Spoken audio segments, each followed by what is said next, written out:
Yesus, terima kasih ya Tuhan untuk malam hari ini. Tuhan memberkati kami dalam ibadah remaja kami ya Tuhan.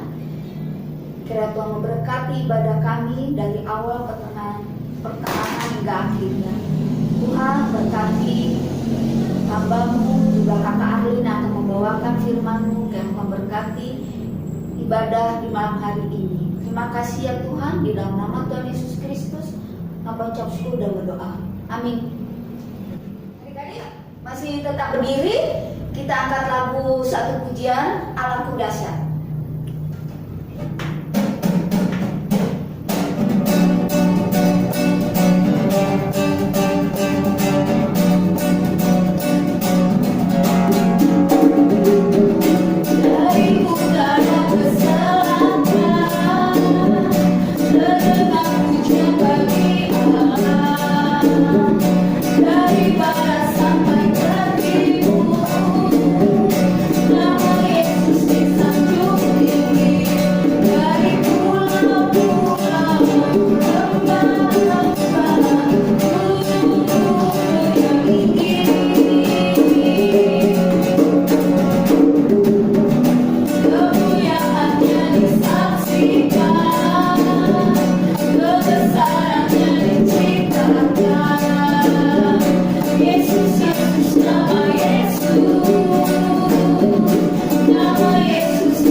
Sebelumnya kita angkat satu pujian Allah peduli.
Agar firman yang kami dengarkan boleh menjadi berkat bagi kami semua dan pakai hamba-Mu menjadi saluran berkat Tuhan Yesus. Terima kasih Tuhan Yesus yang baik, di dalam nama Tuhan Yesus kami sambut berkat firman-Mu dengan ucapan syukur. Haleluya, amin.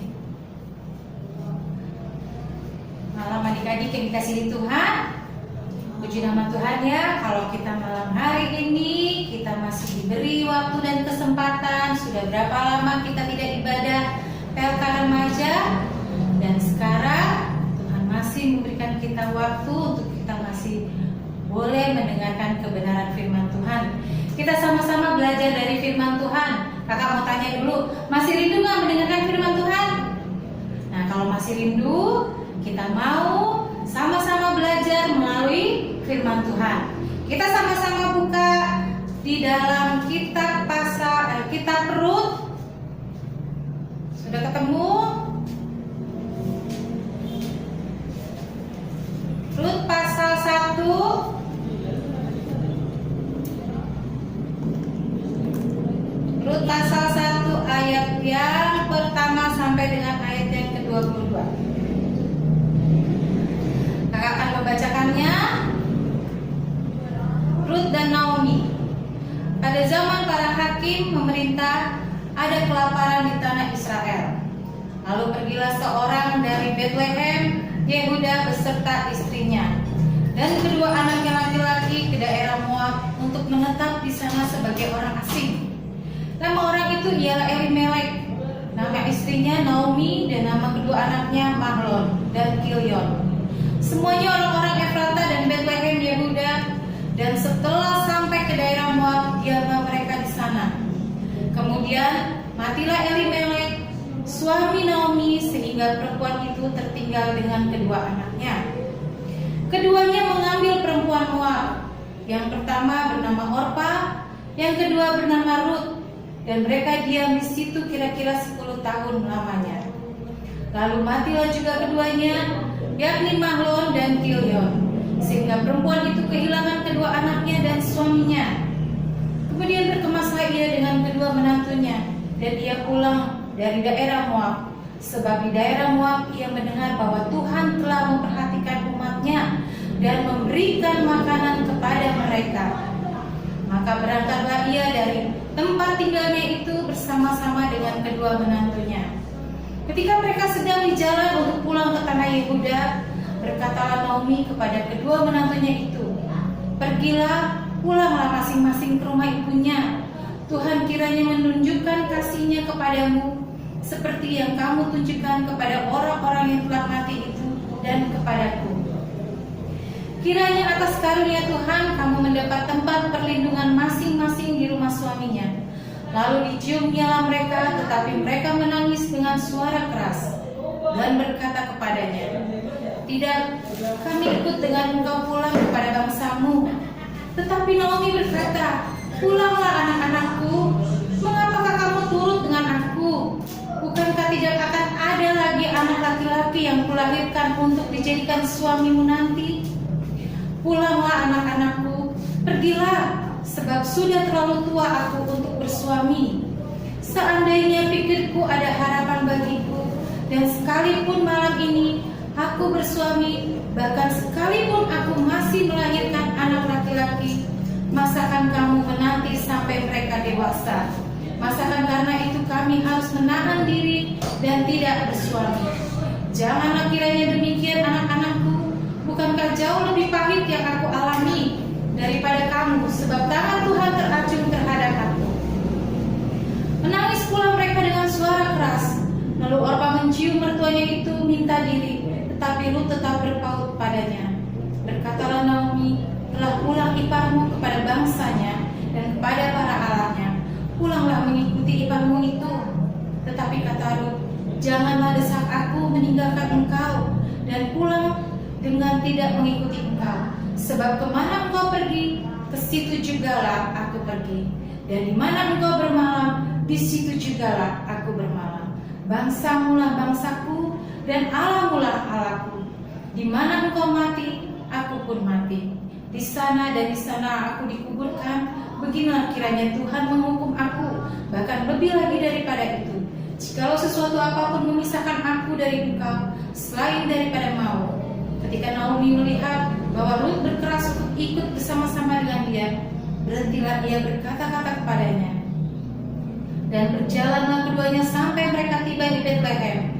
Ketika mereka masuk ke Bethlehem, gemparlah seluruh kota itu, karena mereka dan perempuan-perempuan berkata, Naomi kah itu? Tetapi ia berkata kepada mereka, janganlah sebutkan aku Naomi, sebutkanlah aku Mara, sebab Yang Maha Kuasa telah melakukan banyak yang pahit kepadaku. Dengan tangan yang penuh aku pergi, tetapi dengan tangan yang kosong Tuhan memulangkan aku. Mengapakah kamu menyebutkan aku Naomi? Karena Tuhan telah naik saksi menentang aku, dan Yang Maha Kuasa telah mendatangkan malapetaka kepadaku. Demikianlah Naomi pulang bersama-sama dengan Rut, perempuan Moab itu, menantunya yang turut pulang dari daerah Moab, dan sampai mereka ke Betlehem pada permulaan musim menuai jelai. Dari pembacaan firman Tuhan pada malam hari ini, di sini kakak akan beri tema tentang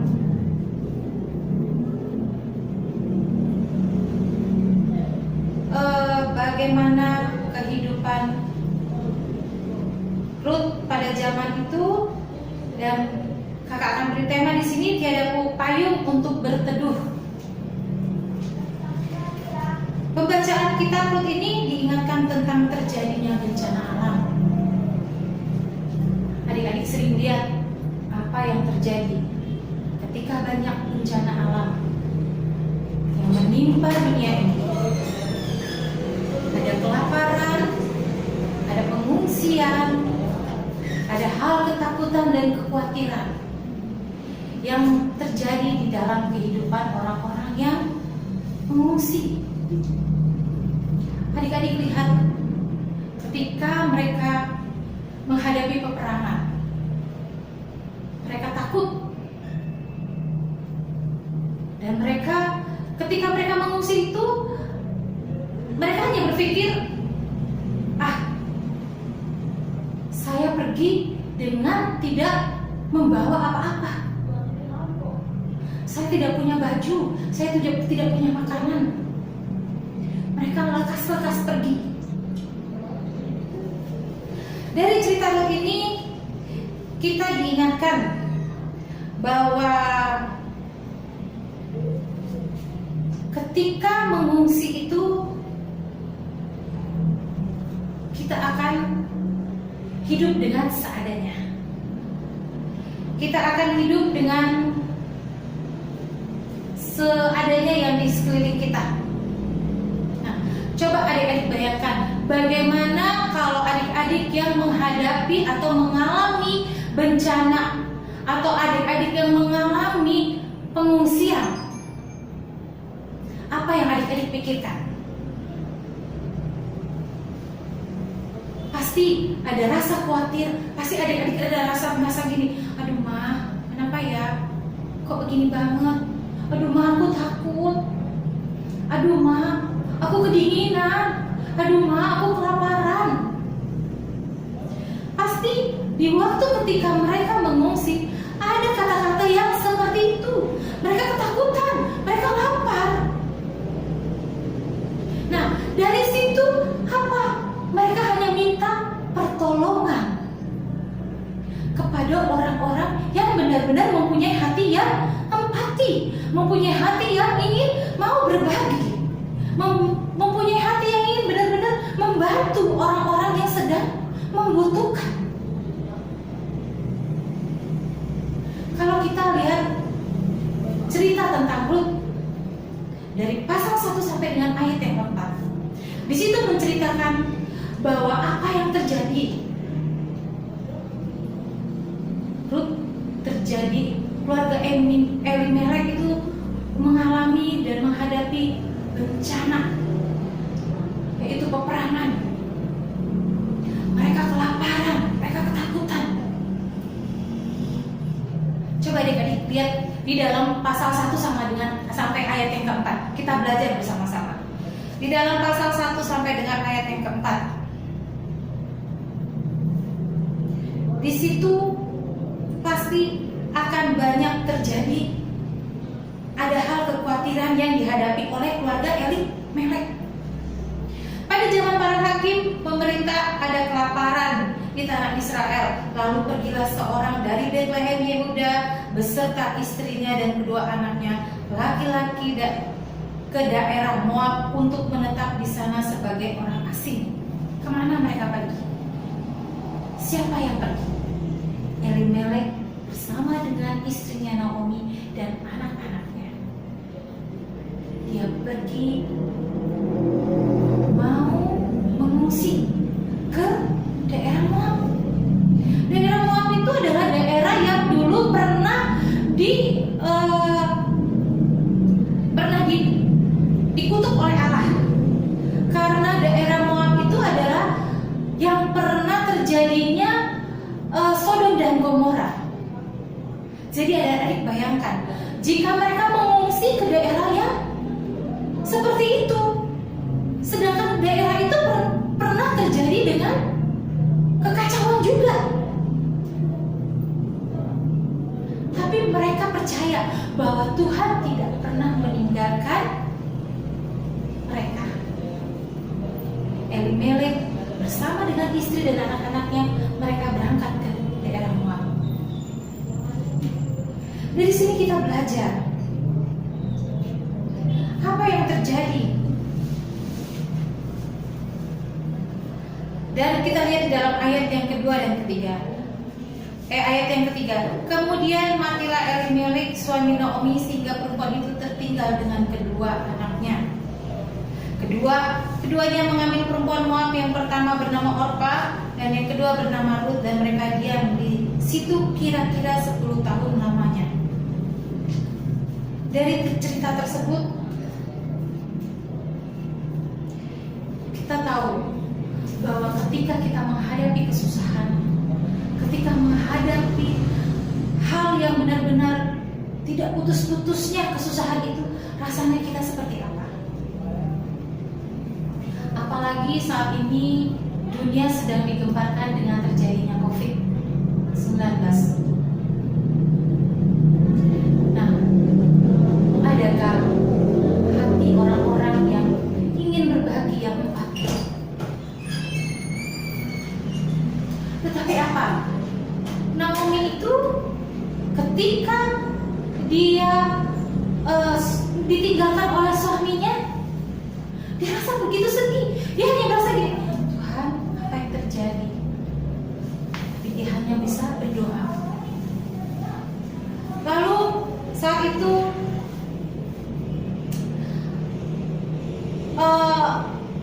Naomi ditinggal mati oleh suaminya, dan kedua anak Naomi mengambil perempuan Moab untuk menjadi istrinya, yaitu Orpa dan Rut.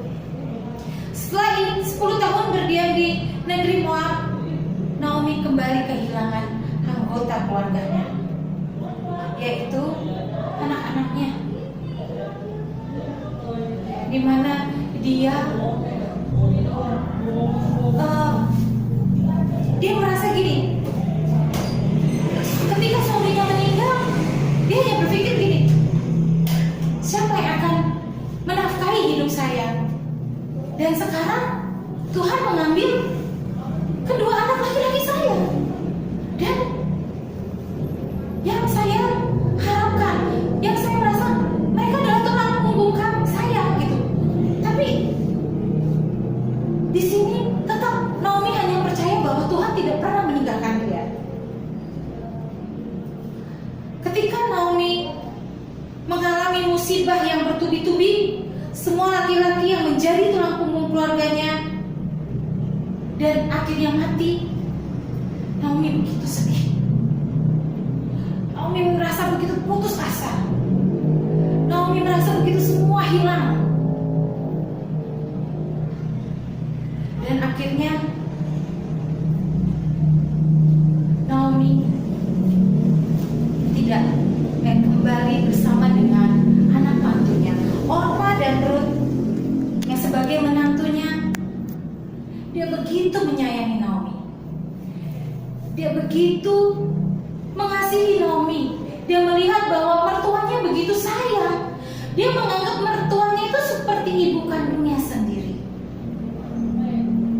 Kita lihat ketiga hebat perempuan yang begitu ditinggalkan oleh suaminya. Mereka hidup tanpa suami, tapi mereka tidak pernah putus asa, karena mereka tidak mempunyai pengharapan, di waktu mereka putus asa, mereka percaya bahwa Tuhan akan menuntun kehidupan mereka kembali.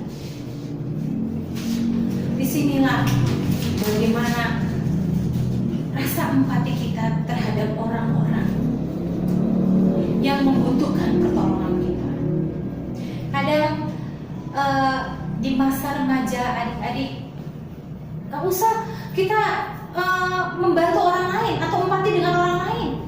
Kadang dengan kakak atau adik sendiri yang memang lagi kesusahan, kadang kita merasa ntar dia juga bisa, ntar dia juga tanpa gue bisa kali gitu. Gak usah itu. Satu contoh yang kakak mau kasih tahu. Ketika orang tua kalian banyak kerjaan di rumah, terus ada nggak kalian yang punya hati untuk, mas ini aku bantuin cuci piring, mas ini aku bantuin untuk memasak, mas ini aku bantuin nyapu dan ngepel? Ada tidak kalian yang mempunyai hati untuk membantu orang tua? Tidak usah kalian untuk berempati keluar, tetapi berempati dulu di dalam kehidupan lingkungan keluarga. Itu bagaimana kita bisa menjadi contoh di luar kalau kita tidak bisa menjadi contoh di dalam kehidupan keluarga kita. Nanti orang bilang katanya, alah lebay lo di dalam rumah kayaknya males, tapi lo di luar kayaknya lo rajin banget.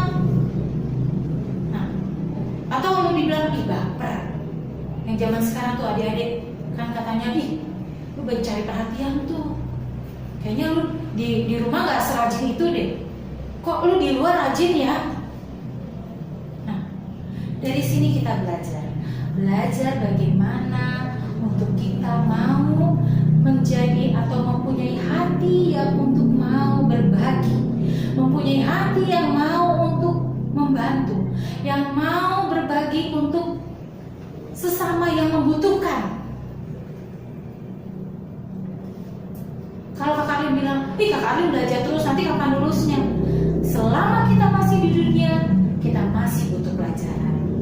Karena ketika kita sudah dipanggil Tuhan Yesus, semuanya sudah selesai, kita sudah lulus ujiannya.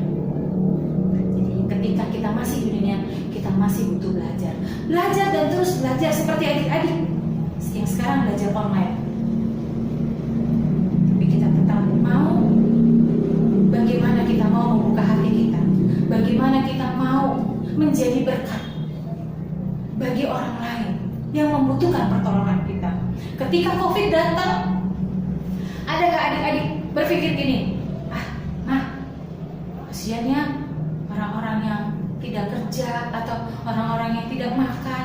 Punya gak hati kalian yang waktu pertama-tama terjadi itu COVID, kalian ingin memberi makanan, minuman? Ada gak? Dari situ kita belajar dan terus belajar, bisa menjadi berkat bagi orang lain. Kadang-kadang kita males berbagi. Kadang-kadang kita males, gua aja gak punya, ngapain gua berbagi? Gua aja susah, ngapain gua harus mempunyai hati yang empati? Susah. Tapi anak-anak Tuhan, kita terus diajar bagaimana untuk kita bisa belajar memberi dan berbagi.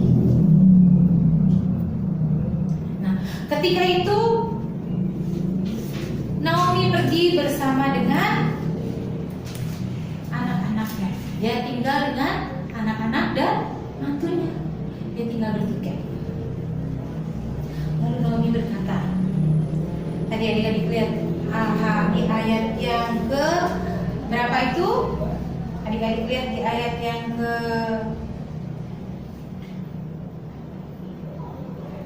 di sini, berkatalah Naomi kepada kedua, di ayat yang ke-8, berkatalah Naomi kepada kedua menantunya itu, pergilah, pulanglah masing-masing ke rumah ibunya.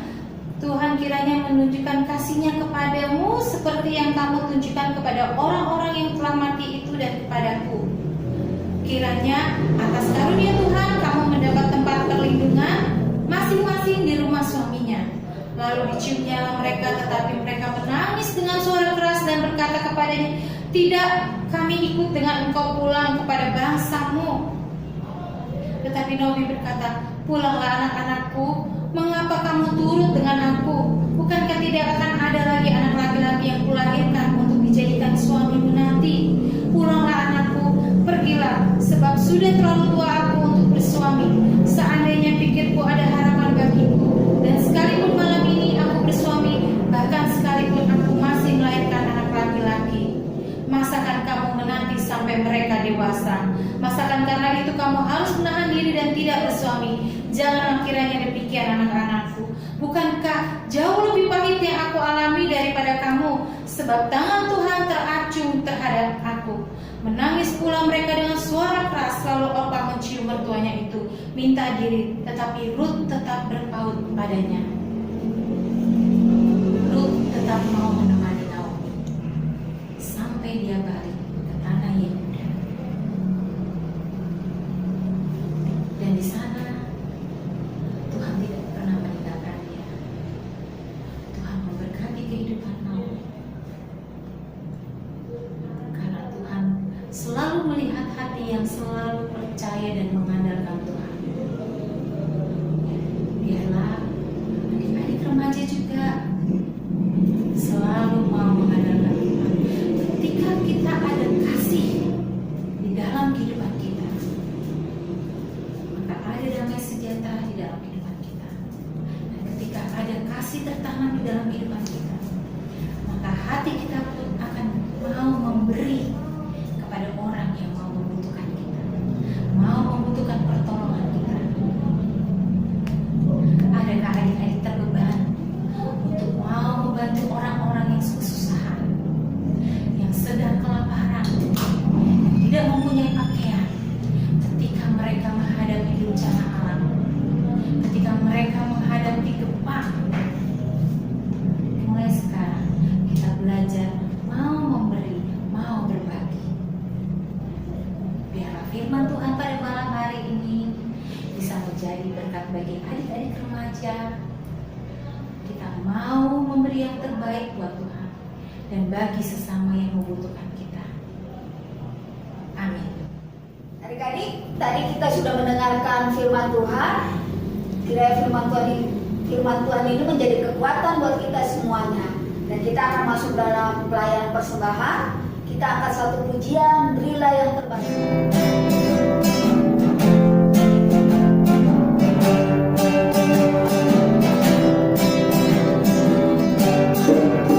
Berilah yang baik, berilah yang baik. Tuhan sudah memberikan yang terbaik. Apa yang kau beri, maka berilah sekarang. Tuhan pasti balaskan dan berkati kau selamanya. Berilah yang baik, berilah yang baik. Tuhan sudah memberikan yang terbaik. Apa yang kau beri, maka berilah sekarang. Tuhan pasti balaskan dan berkati kau selamanya.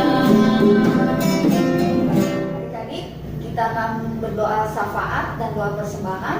Doa ini akan dipimpin oleh Kakak Anes. Tuhan Yesus yang ada di surga, terima kasih untuk hari ini.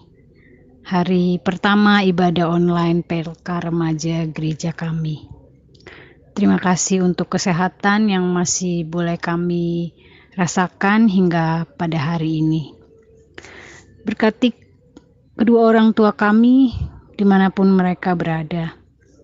Berkati negara kami agar selalu sehat dan damai sejahtera.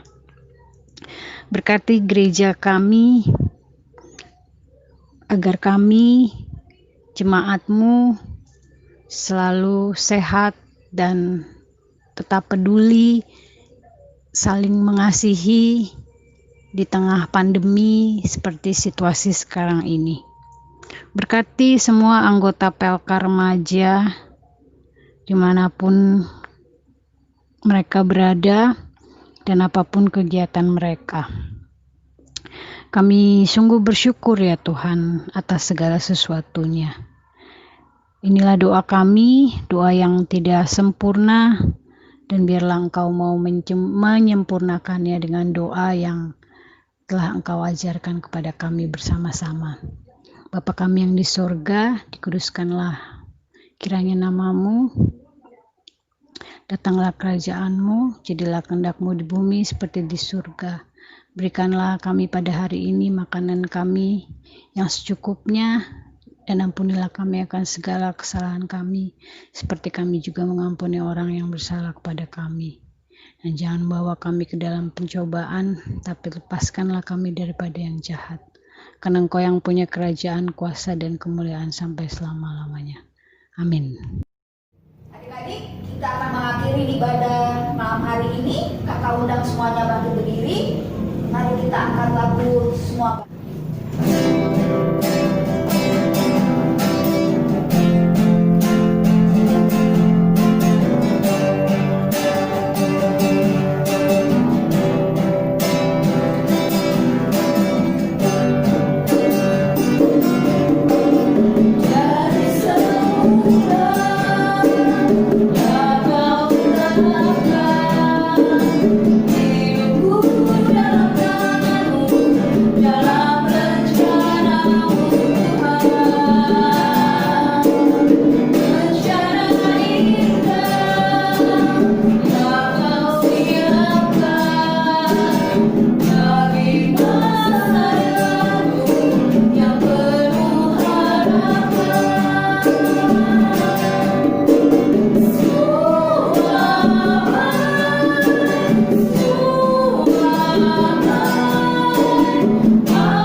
Tuhan memberkati engkau dan melindungi engkau.